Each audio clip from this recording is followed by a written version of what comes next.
L'homme ne vivra pas de pain seulement, mais de toute parole qui sort de la bouche de Dieu. Voici votre moment de méditation quotidienne.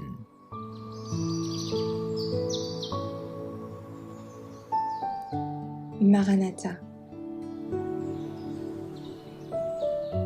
Le 10 octobre. Christ lors de sa seconde venue. Mais notre cité à nous est dans les cieux, d'où nous attendons aussi, comme Sauveur, le Seigneur Jésus-Christ, qui transformera le corps de notre humiliation en le rendant semblable au corps de sa gloire, par le pouvoir qu'il a de s'assujettir toutes choses. Philippiens 3, versets 20 et 21. C'est sous une forme humaine que le Christ est monté au ciel. Les disciples l'ont vu, tandis qu'une nuée l'accueillait. Le même Jésus qui avait marché, parlé et prié avec eux, qui avait rompu le pain avec eux, qui s'était montré avec eux dans leur barque sur le lac, et qui ce jour même avait fait avec eux l'ascension pénible du mont des Oliviers. Ce même Jésus était allé partager le trône de son Père.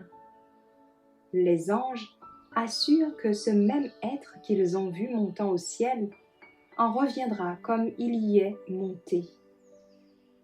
La gloire de l'humanité de Christ ne se laissa pas voir quand il était sur la terre.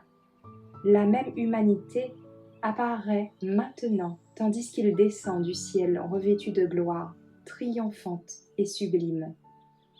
Christ viendra avec sa gloire, avec la gloire de son Père et avec la gloire de ses saints anges, des myriades d'anges, fils de Dieu magnifiques et triomphants, revêtus d'un charme et d'un éclat incomparables, formeront une escorte. Au lieu d'une couronne d'épines, il portera une couronne de gloire. Le vieux vêtement de pourpre sera remplacé par des vêtements d'une telle blancheur qu'il n'est pas de foulon sur terre qui puisse blanchir ainsi. Marc 9, verset 3. Il y aura sur son manteau et sur sa cuisse un nom écrit, Roi des rois et Seigneur des seigneurs. Apocalypse 19, verset 16.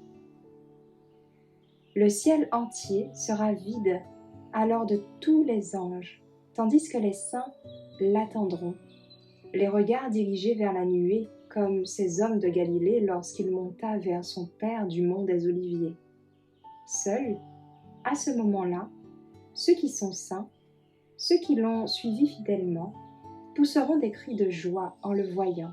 « Voici, diront-ils, c'est notre Dieu, en qui nous avons confiance, et c'est lui qui nous sauve. » Ésaïe 25, verset 9. Et ils seront changés en un instant, en un clin d'œil, à la dernière trompette.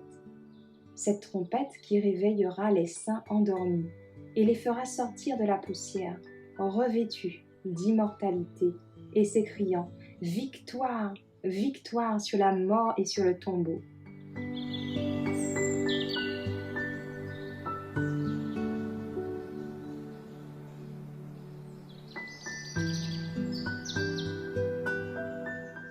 Merci d'avoir écouté cette présentation. Assurez-vous de nous rejoindre demain pour votre moment de méditation quotidienne avec lereste.org.